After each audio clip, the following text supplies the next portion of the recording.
The Insurance Brokers Podcast is brought to you by Sarah Myerscough of Boston Tullis. Welcome to the Insurance Brokers Podcast with your host, Sarah Myerscough. This business podcast is for ambitious brokers determined to grow their business. Our guests are highly experienced industry experts and innovators. This is the place to leverage their success, learn how to break through barriers to growth, and discover a community of support and ideas whilst growing your business. Good morning, David. Thank you so much for joining me this morning on the Insurance Brokers Podcast. I'm really excited to have you here and about the conversation we're about to have, so welcome. Thank you, Sarah. Big pleasure to be here. Would you like to start? I'm sure many people in the industry know the name David Perry. Do you want to give us a bit of background as to who you are and where your career has taken you? Of course, I'm getting old now, so I won't go all the way back, Sarah, but maybe I'll go back to the late 90s and early 2000s when we sold our broker, Warren Hill, to what became the Towergate world. My broker was predominantly involved with the Federation of Small Businesses at the time, and that's a relationship that I have again recently. During my Towergate years, it was an interesting learning curve. I enjoyed it a lot. I was the retail sales director for Towergate. I then went to work with Michael Ray and firstly Tim Johnson on establishing CCV, where I gained a huge amount of experience in acquisition. I think our record in 1 year was 26 in 12 months. And more recently, I've been working with the FSB again because in 2017, 2018, they decided that they'd like to set their own advisory business up, supported by an external investor. So I've become the managing director of a startup small insurance broker. So my career over a lot of years has taken me all around the broking industry, and that probably I've seen most things over that time.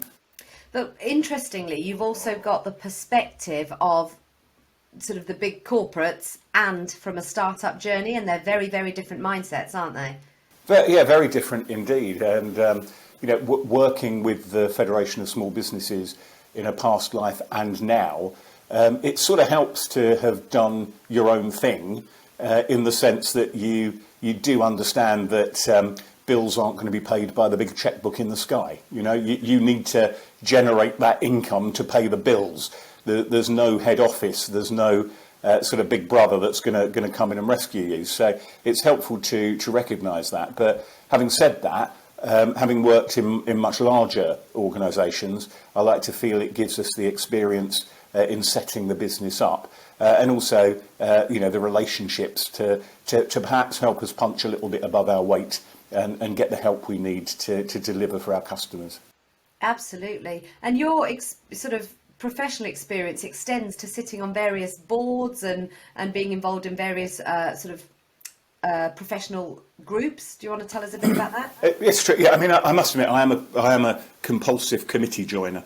I have to admit it. You know, people have said it to me, and okay, it's true. Excuse me. I've been involved with BIBA since my Warren Hill days, and that's because I felt it was really important for the smaller broker to be represented. BIBA's membership, probably 90% of members employ less than 20 people. And, you know, quite rightly, BIBA get a lot of their support, help, advice from the bigger brokers. And that's very valuable to the smaller firms. But the smaller firms we have our own issues, and it's important for those voices to be heard. So, yes, I have done my various duties with BIBA. I sat on the board for a little while when we reorganised how it worked, and that was quite fun when Andy Homer was in the chair. I recently joined the Insurance Brokers Standards Committee, where they asked me to get involved helping to write the startup section, because obviously as that committee was being formed, I'd literally started a broker from scratch. And I'm also on the what's become known as the SME Broker Advisory Panel, which it gives a voice to all of those of us who are smaller brokers who are members of BEBA, and gets the issues into the board that we're facing. Absolutely, and I do think it's really important. And I did a podcast not that long ago with Steve White, and we talked a little bit about compliance and a little bit about the kind of smaller broker as well. So I think that's fantastic, and I love the compulsive committee joiner. Well, that's me. That's me. And actually, to be fair, Steve White, Graham Truggill, and the team there do a huge amount of work that sort of goes unnoticed, and particularly over the last year or so, where brokers, particularly smaller brokers without in-house departments to deal with it, have had to face all of the issues thrown at them that have, every small business has had to deal with around COVID, around Brexit, all the other things. They've done a huge amount of work to help us get through that and the issues that have been raised by those situations. Absolutely. Tell me a little bit about sort of the FSB, the last 3 years of your startup journey. And I know that within the FSB, you guys do quite some interesting research on various different aspects of our industry. Do you want to talk a little bit about that? Yeah, of course. The FSB was established in 1974, and it was originally a sort of a trade union for the self-employed, was how they originally described themselves. But they've grown and grown over the years and are now Britain's largest business organisation in all respects: number of members, balance sheet, everything else.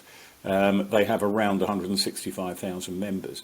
The only thing that binds them together is that they're all small firms, and you have the whole sort of range of trades from architect to zoo across the whole of the country, of the UK.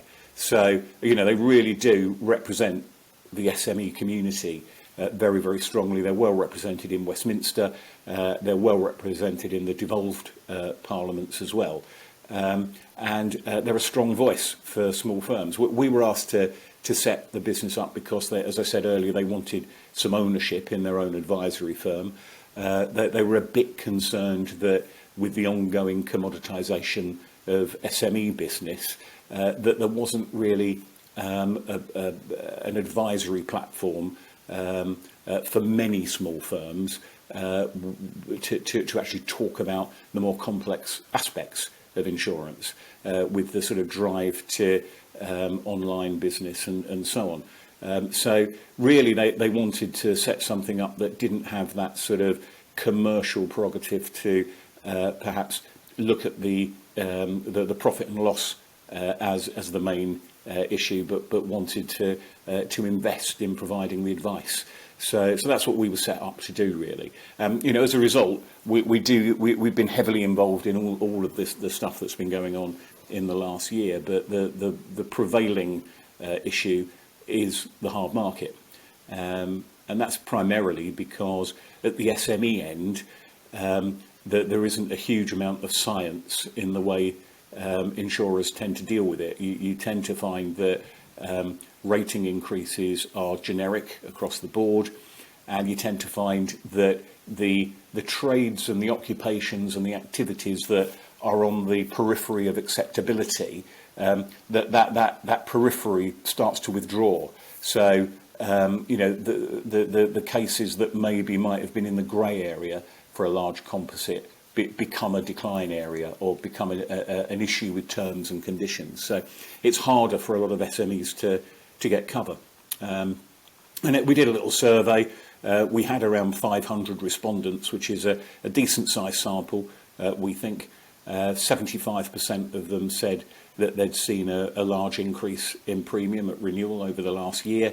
A third of them said that they'd seen cover restrictions, and a quarter had said that they'd had extra terms imposed. So, the general indication is that SMEs are finding it harder to get the right insurance at the right price at the moment. And within the SME base, are you noticing any particular trends with specific industries? Because SME is so broad. It is, yeah. I mean, the main problem that lots of well-established SMEs have is that they diversify to survive. And this is one of the problems with getting them the right advice. So an example was we had a client that looked like a nice, easy, straightforward retail shop. And it was a business that basically was selling garden ornaments and all that sort of thing. And it turned out that the proprietor's partner had actually started manufacturing the ornaments in the back of the retail premises, and another member of the family had started installing the ornaments, and while they were installing the ornaments had decided that they could do a bit of landscaping. So what started as a simple shop, which if you were sort of looking at an online platform, maybe you tap in your retail details and there isn't necessarily scope for that additional conversation, turned into a retail manufacturer, delivery, groundwork, landscaping business. So, quite often long-established SMEs, they are small but complex. And so that's what really makes it difficult in terms of the advice that needs to be provided. So given the complexity of what's going on in the market and the world, really, I suppose, and the fact that I think there's a huge increase in startups happening and going to happen over the next 5 years, what do you think is going to happen with the market, with the hardening premiums, with the reducing capacity, etc., etc.? Well, Sarah, there's a question. The million-dollar question. Yeah, it is, isn't it? Because, if you'd have asked me that question 15 years ago, before the current soft market that's lasted 15 years started, or however long it's been, probably more than that, I would have given you the stock answer of, well, every 3 or 4 years the rates change. The capacity reduces, rates go up, commissions go down, then suddenly everything changes, insurers start making a profit, more players dive in, and the rates come back down again. But it's difficult to call, isn't it, now? Because for all we know, we could be on for another 15 years of hard market. So I don't know. It's too early to say, I'm afraid. No, so I think that's really interesting, and I think so. I have this conversation with quite a few people, trying to glean what the sort of the general perception of the next 5 years is, and it's as you say, it's anybody's guess, isn't it? It's interesting, but it does make the place for advice even more necessary. Oh, very much so, very much so. And if one of the big questions that we're asked on webinars now is, with regard to returning to work and the COVID situation, what are my issues around my liability cover? Am I covered? Aren't I covered? What do I need to do? And the only advice you can really give is the same that we've always given, which is provided you follow all of the reasonable steps that you would be expected to, provided you document your processes, provided you tell all your staff what those processes are and where to find them. If anything goes wrong, you can prove that you've taken all of the steps that you need to take. But there's no cast iron guarantee that there's ever going to necessarily be cover in place, depending on the circumstances. So there's uncertainty. But I think the other thing that we're seeing a lot of is people changing their business model. So, giving people advice on perhaps they're now delivering, they're now going into people's premises they never were before. Perhaps they've started to sell on the internet. So their wares, rather than being sold possibly to a very local community from a retail outlet, are being sold worldwide. And then you're having to explain to small firms who previously have been operating from a shop the difference between geographical limits and jurisdiction. And that's real nosebleed territory, isn't it? And so people's risks are changing. And the advice that we're giving most small firms is your insurer will base their cover on what they thought you were doing last time you told them. If what you're doing is different, you need to tell them. So, that's sort of the best one-line piece of advice we can give most small firms who have adapted and changed through the pandemic. Absolutely. Another trend that I see, and we use it ourselves because Boston Tullis are an SME, is this idea of the shamrock business model, where you've got the core sort of board, I suppose, or employee base, but actually there's a lot of external contractors being used to facilitate sort of core client work, I suppose. And that has implications as well, doesn't it? Whereas you might not think somebody who's working full time for you as a contractor versus an employee has very different implications. Yeah, absolutely. I mean, that's one that comes up regularly. One of the things that we do on our website for FSB members is provide them with a lot of blog material about all sorts of technical stuff like that. And you're absolutely right. More and more of them are using contractors, and even understanding the difference between a bona fide and a labour-only subcontractor, what your insurance requirements are, and so on. You know, it's just not something that's on their radar. Why would it be? You know, I need to do a job. That person over there can help me. I'll pay them some money and they'll do it. You know, the second thing on their mind isn't, oh, I wonder if I'm insured. It's, that's good, I can get the job done. So, yeah, an important topic amongst many. And interestingly, you know, there are so many items on our website that surprises me that they get hit so often. Things like you know, electrical wiring certification, what the EL tracing office is, and you think, I can't believe that people are actually interested in this, but you know, they need to know, and they go there for information. So there you go. It just goes to show that the boring stuff's useful too. We're in the process of selling a property, and it's currently tenanted. We didn't have an electrical safety certificate. We didn't know we needed one. So having just literally been through that pain with thousands of pounds of output, I would have read that article. Sarah, it really sounds to me like you need to join the FSB if you haven't already. Let me just tell you that. Do you know what? It was in my mind as you started speaking at the beginning. So huge value. I'll get the local representative to come and see you. To give me a call. All right. Sale done. Check. Yeah. Okay, so the SME community, lots of challenges, lots of opportunities too. Let's have a little conversation around the opportunities for small brokers at the moment and how there might be a compliance angle to that. Yeah, I mean, small brokers, there are more setting up, which is a good thing. The reason that BIBA did their startup section to the guidance was because they were seeing more and more people that needed a bit of a template to work out, you know, what things do I need to do, what do I need to tick off. I think there's more and more opportunity for smaller firms to specialise in certain areas because, as I said, you know, we've got these issues on the periphery.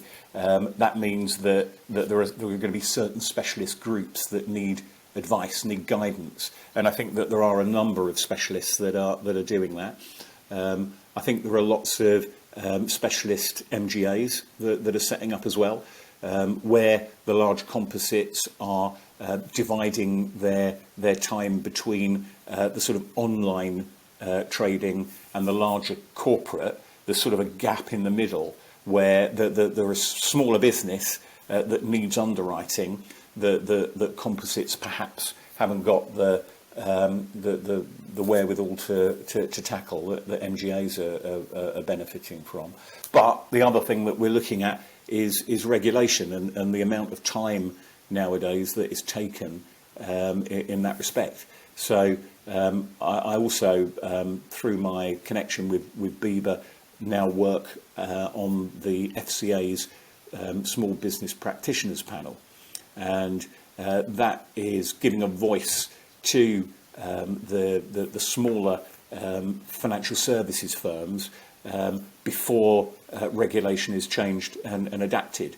It's been a really interesting place to be. One of the first things that I've done is to get involved in a new cross-panel with the consumer panel around the availability of PI insurance. Because, as you probably know, and I'm sure other guests have talked about, PI for brokers and across financial services generally is really, really difficult. It's expensive. It's difficult to get all of the cover that you need. And so we've raised that with the FCA and talked about that issue. there are other things that we have a voice on. The new changes to consumer duty.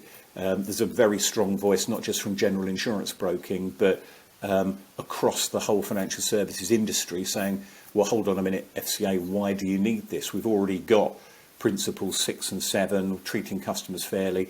We've got the new SM and CR regime that has only really just been launched. So what's wrong with all of that? You've only just adapted it, changed it. Why do you need this as well?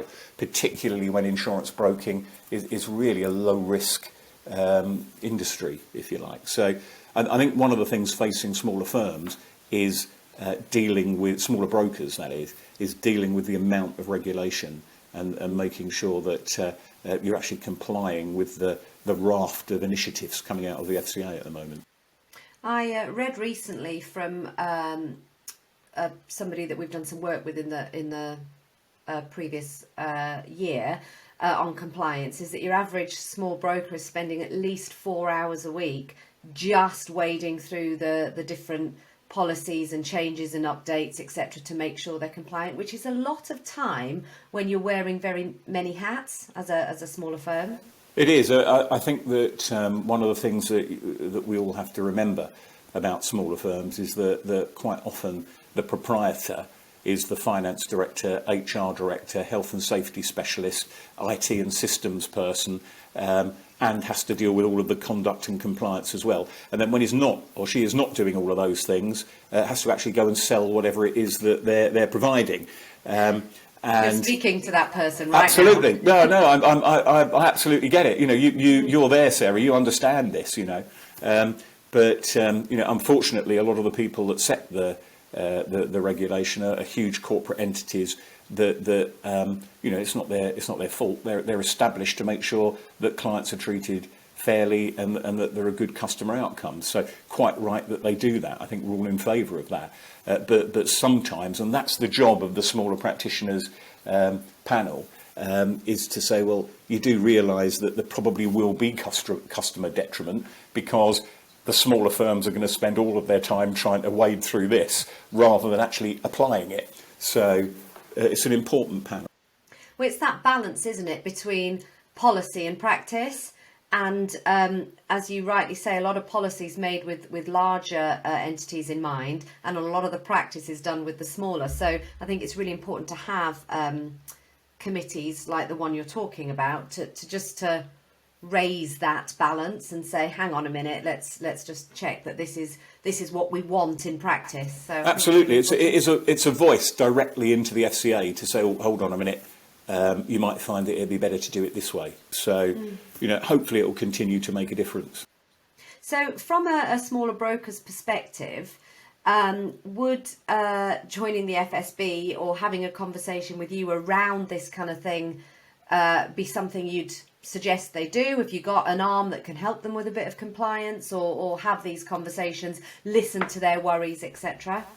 I'd say that most people join the FSB because they've got to that point where they possibly need to have one eye on things like their sort of HR situation, tax situation, and the basic cover that FSB members get, not provided by us, I should add. It's a core of membership, is around looking after things like HR disputes, health and safety, tax audits, all that sort of thing. So if a business is well enough established that they can't afford a finance director or an HR director or whatever, but they need some backing, then I'd say the FSB will provide you very reasonably that sort of comfort. I think if you're looking for advice with regard to compliance and so on, there's no better place to be than as a member of BIBA, because they really are on the button as far as what the regulatory requirements are and what you should do to comply with them.